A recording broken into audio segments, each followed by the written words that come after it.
Seguimos con Soluciones.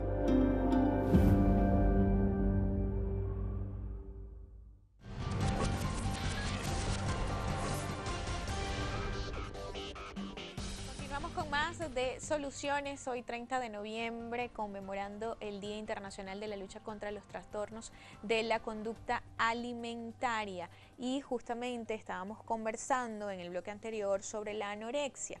Hablábamos pues de afecta en su mayoría a mujeres y sobre todo entre 12 y 24 años. Ahora bien, comentábamos durante el bloque de comerciales que ellos hacen un tipo de rituales con el tema de la alimentación y cómo hacen para mantenerse, digamos, en pie a pesar que le falta pues toda la cantidad de nutrientes que necesita el organismo. ¿Cuáles son esos rituales? ¿Qué es lo que hacen con la comida para mantenerse?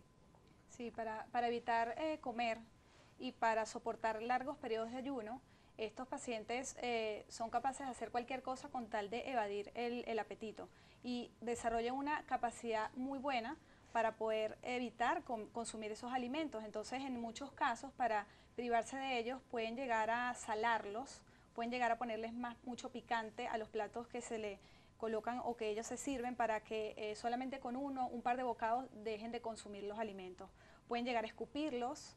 Estos pacientes son capaces de que si comen con el entorno familiar o de amistades, pueden pecar muy mínimamente cada bocado de alimento y empiezan a reorganizarlos numerosa cantidad de veces con tal de no comerlos.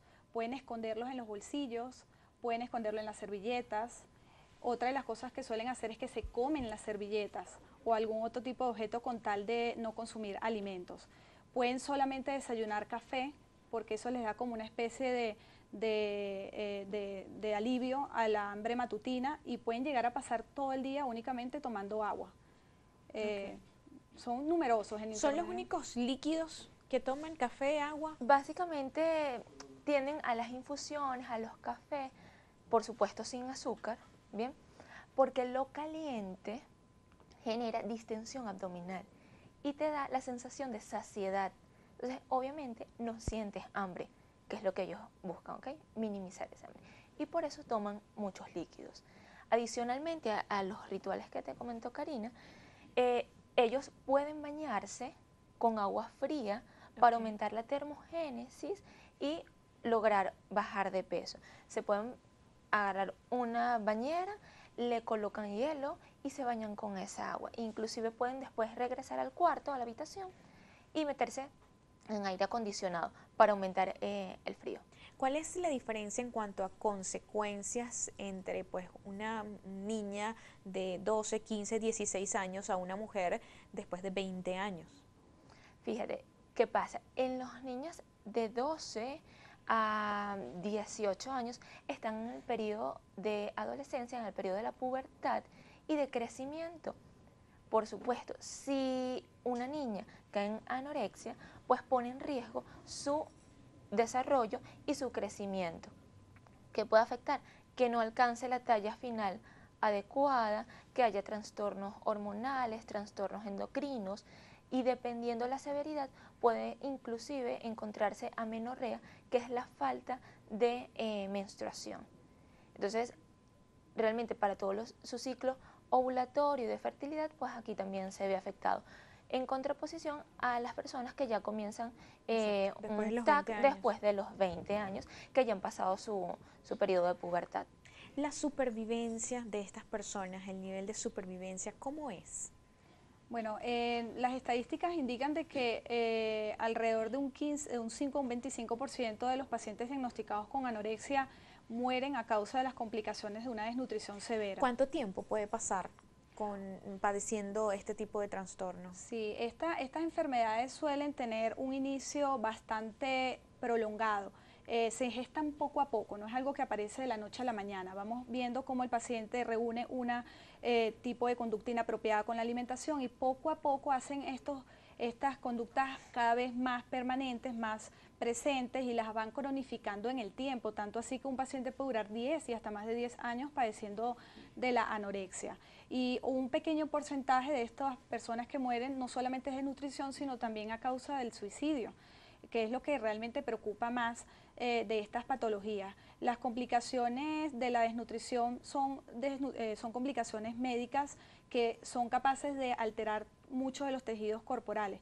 Estos pacientes específicamente lo más relevante es a nivel cardiovascular, porque la desnutrición calórica proteica también se acompaña de una disminución cardíaca, una pérdida del volumen cardíaco. Estos pacientes tienen disminuidas las paredes de los ventrículos, tienen una disminución del volumen de las cavidades cardíacas, y esto ocasiona que tengan disminución del ritmo cardíaco, un ritmo cardíaco atípico, inusual, padecen bradicardia, es decir, tienen una frecuencia de los latidos por minuto debajo de 60, y esto es la principal causa que hace que ellos tengan arritmias o produzcan taquicardias, y que sea la principal evento que cause un infarto fulminante. En el caso de la bulimia ya conversábamos un poco en el bloque anterior, pero yo quisiera que definamos en esta parte qué es y cuáles son esos primeras señales que identifican a una persona que empieza a padecer de bulimia. Bueno, la bulimia es los atracones, igualmente es un trastorno psiquiátrico de base psiquiátrica, se caracteriza por esos atracones o comidas compulsivas, y luego viene un sentimiento de culpa que es muy característico en estos pacientes, de que ¿por qué comí todo esto? Esos periodos de atracones, por lo general, y de hecho es un criterio para su diagnóstico, suceden en periodos cortos de tiempo, no más de 2 horas. Y el volumen de comida que comen en este periodo de 2 horas es anormalmente grande, ¿ok? Es excesivo. Luego viene ese sentimiento de culpa, y ese sentimiento de culpa en consecuencia trae los métodos compensatorios, el uso de lactantes, el vómito inducido, el uso de medicamentos también para producir emesis, que es vómito. Hacen cualquier ritual para disminuir esa sensación de culpabilidad. Adicionalmente a ello, también ellos pueden usar el ejercicio como un método compensatorio para lograr bajar de peso. Todos estos trastornos de la alimentación tienen una base psicosocial, ¿ok?, donde se caracteriza por depresión, por sensaciones o manifestaciones de suicidio, se sienten solos. Una característica es que ellos se apartan de la sociedad, no evitan todo lo que tiene que ser reuniones que involucren comida. Entonces son indicios que tú puedes ir viendo en su comportamiento.